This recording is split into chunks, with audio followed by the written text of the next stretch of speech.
ፊልሙ የሚጀምረው በከባድ የጭንቀት ህመም እና ድብርት ውስጥ የምትገኘውን ሂዘርን በማስተዋወቅ ነው። ቤቷ ገና ሲታይ ወዲያውኑ ሰላም የሚነሳ ስሜት ይፈጥራል፣ ምክንያቱም ግድግዳዎቹ በሙሉ በክፈፍ ውስጥ በገቡ ነፍሳት የተሸፈኑ ናቸው። ከባለቤቷ ከሲሞን ጋር ያላት ግንኙነት የቅዝቃዜና በስሜት የመበደል ነው። አንድ ተርብ ወጥ ቤት ውስጥ ገብታ ስትረብሻት ሂዘር በብርጭቆ ወጥ መደረጋትን ለጭንቀቷ ምንም ግድ አይሰጠውም። ሲሞን ወደ ሥራ እንደወጣ ሂዘር በንዴት ተርቧን ትገድላታለች። ይህም ድርጊት ወደ አንድ ጥቁር የልጅነት ትዝታ ይወስዳታል።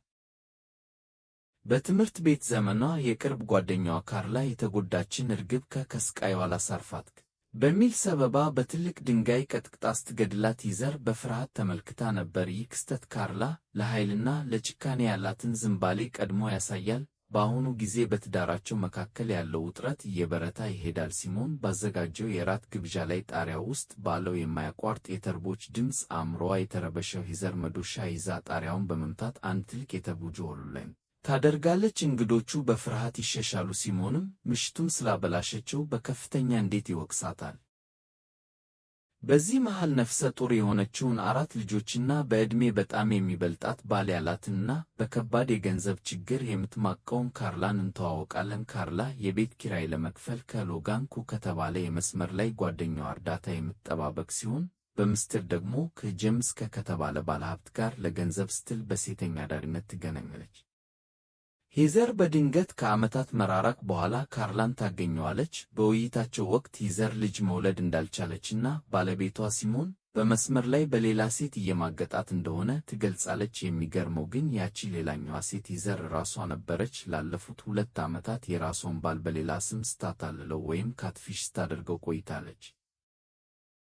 ሂዘር ካርላ በምትሰራበት ሱቅ ድረስ በመሄድ 10,000 ፓውንድ ልትሰጣት ቃል በመግባት በምስጢር ታገኝታለች። ብቻቸውን ሲሆኑ ዋናውን ጥያቄ ታቀርባለች። ካርላ ሲሞንን እንድትገድላት ትፈልጋለች። ካርላ በድንጋጤ ስትደነቅ ሂዘር ክፍያውን ወደ 75,000 ፓውንድ ከፍ ታደርጋለች።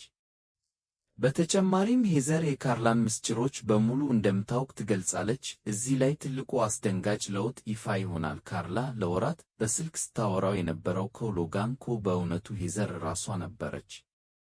እንደነዚህ አይነት ሳቢ እና ማራኪ ፊልሞችን ለማግኘት ቻናሉን ሰብስክራይብ፣ ቪዲዮውን ደግሞ ላይክ በማድረግ እኛን ማገዝ ይችላሉ። ካርላ ከገንዘብ ችግሯ የምታመልጥበት ሌላ መንገድ ስለሌላት ግድያውን ለመፈጸም ትስማማለች።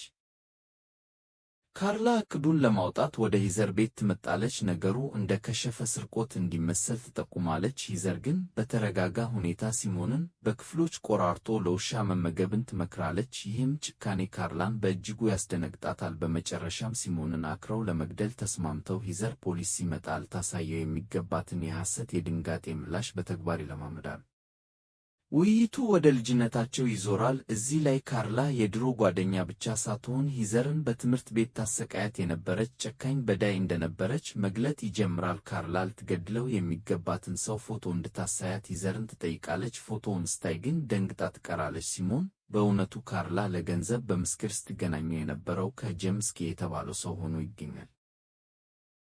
ካርላ በድንጋጤ ልታብድ ስትል ማዞር ይጀምራታል። ሂዘር በሻይዋ ውስጥ ማደንዘዣ ጨምራባት ነበር፣ በክሎሮፎርም ጭምር። አፍና ካርላን ካስማማቻት በኋላ ሂዘር አንድ ምስጢራዊ ማስታወሻ ጽፋ ከውጭ ባለው የጎረቤት ደጃፍ ላይ ጥላ ትመለሳለች። ካርላን ወንበር ላይ አስራታለች። ካርላ ስትነቃ ሂዘር ሕይወቷን ያበላሸውን ትልቁን በደል ታስታውሳታለች። በ9ኛ ክፍል እያሉ ካርላና ጓደኞቿ ሰንዝረው በልቅሶ እየሳቁ አንድን ዕቃ በምስጢር አካሏ ውስጥ አስገደዱት። ካርላም ያኔ ኩ ጎበዝ ልጅ እያለች አሽፋባት ነበር። ሂዘር ይህ ጥቃት በውስጧ የፈጠረው ስነልቦናዊ ጠባሳ ለዘላለም ልጅ እንዳትወልድ እንዳደረጋት ታምናለች። ካርላ ባለፈው ጥፋቷ እየለመነች ይቅርታ ትጠይቃለች። በከፍተኛ ድንጋጤ ውስጥ ሆና የምትሸከመው ጽንስ በእውነቱ የሲሞን መሆኑን ትገልጻችና ሚሄር ሕፃኑን እንድትወስድላት ትማጸናለች። ሂዘር ግን ሌላ ትልቅ ውሸት ትናገራለች። ሲሞንን አስቀድማ እንደገደለችውና አስክሬኑ ከደረጃው በታች እንዳለ ትገልጻለች። ካርላ በፍርሃት ስትጮህ ሂዘር በፍጥነት አፏን በፕላስተር አፍና ማሰሪያዋን ትበጥሰዋለች። ነፃ የወጣችው ካርላ ለማምለጥ ስትሞክር በሮች በሙሉ ተቆልፈዋል። ራሷን ለመከላከል ወንበር ታነሳለች። ከውጭ ሆና በጃን መስኮት የምታየው የጎረቤት ሂዘርን ልታጠቃት እንደሆነ በተሳሳተ መንገድ ታስባለች። ሂዘር ቢላዋውን ጠረጴዛ ላይ አስቀምጣ እጄን ወደ ኪሷ ሰዳቀስ እያለች ወደ ካርላ ትጠጋለች። መሳሪያ ልታወጣ የመሰላት ካርላ በድንገተኛ ፍርሃት ቢላዋውን አንስታ ሂዘርን ሆዷ ላይ ትወጋታለች። ሂዘር እየደማች ስትወድቅ እጄን ትከፍታለች። የያዘችው የጭንቀት ማስታገሻ ድንጋይ ብቻ ነበር። በዚያው ቅጽበት ሲሞን ሙሉ በሙሉ በሕይወት እያለ